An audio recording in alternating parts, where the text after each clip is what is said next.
Welcome, ladies and gentlemen, to the first after credits episode of 2018. The title you saw on YouTube is correct. We're going to talk about Paddington 2.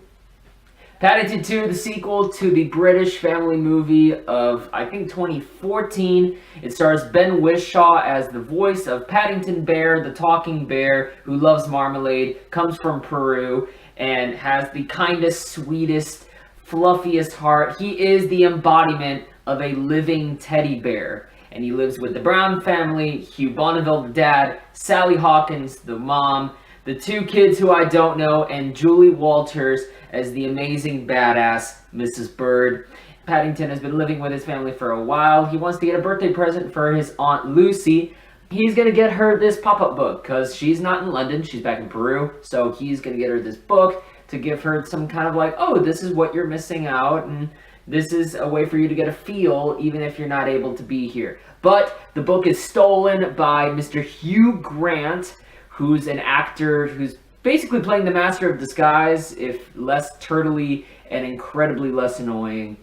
And Paddington is framed for the stealing of this book, so Paddington goes to jail. So will Paddington be able to clear his name, get the book back, and celebrate Aunt Lucy's birthday? This is not only one of the best family films of the past couple of years, one of the best sequels ever made, it's just one of the best films. Yes, Paddington 2 is that fucking good of a movie. Paddington 2 is what happens when Edgar Wright, Wes Anderson, and the team behind Pixar's Up kind of make a baby. And it's so imaginative and wild, and even if you're not really into it as far as a kids movie goes, take a look at how it's filmed.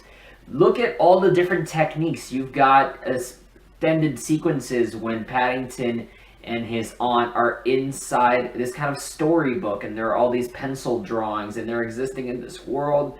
There's, like the first movie, scenes where you kind of see the house as kind of a dollhouse from the inside. Very Wes Anderson-y. The colors are super bright. The cinematography is stark. There's some cool stuff that's that Paul King kind of steals from guys like Wright or Anderson. I'm pretty sure there's even some Kenneth Branagh fantastic Dutch angles there, but never feel out of place. They all feel in service of the story. If you read it on paper, doesn't necessarily work, but it works because of the groundwork you've done with these characters, these people who genuinely love each other as a family, and Paddington is the perfect splash of kindness that this world needs. And I like that the movie also addresses that it's not necessarily a kind world. In Paddington 2, I can't believe I'm stressing this, you're dealing with a minority being wrongfully accused of a crime. You're dealing with xenophobia from the doctor, no less. You're also dealing with hardened criminals, a world that doesn't necessarily trust the community around them. And what this movie's teaching you is that, yes, you know, for all its bumps and flaws and warts, people are generally good. And when given the right push, when just a small effort is put into the water, you can see the impact, the growth that a community can take. And it's from this cuddly, wuddly, fuzzy bear.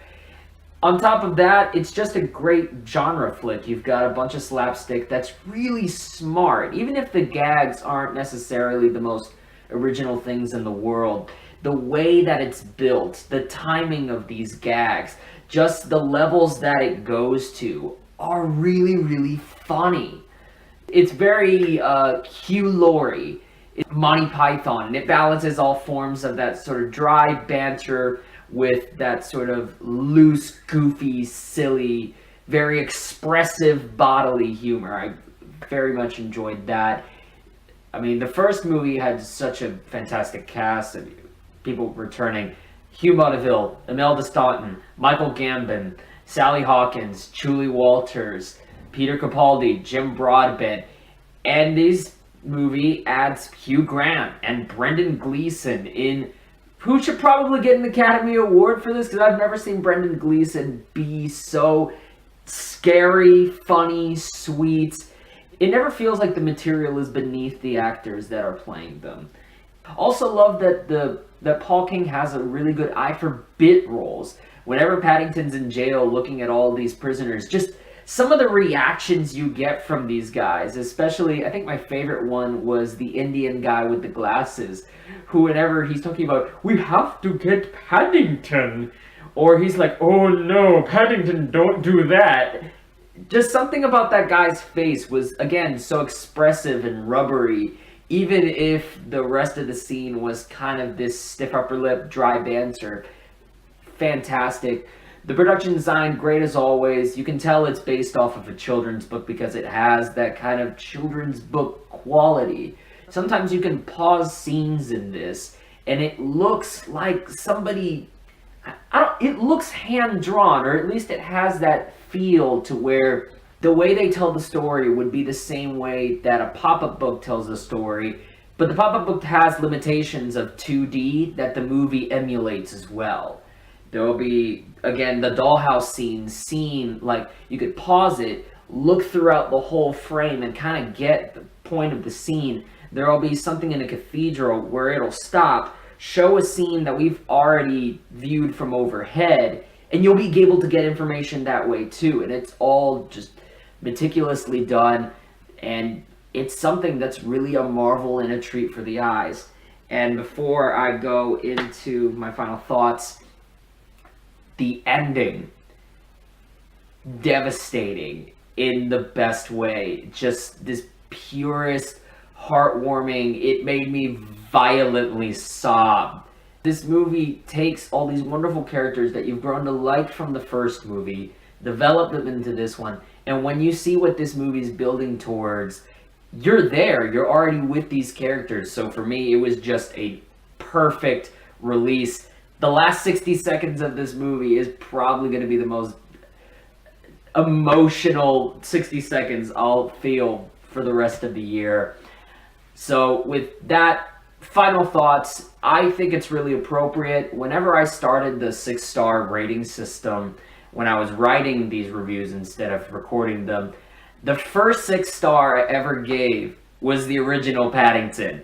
And as weird as that felt then, it does not feel weird now. Paddington 2, just as great, if not even a little better than the original. 6 out of 6 stars. I adore this movie. I love it. Expect this to be...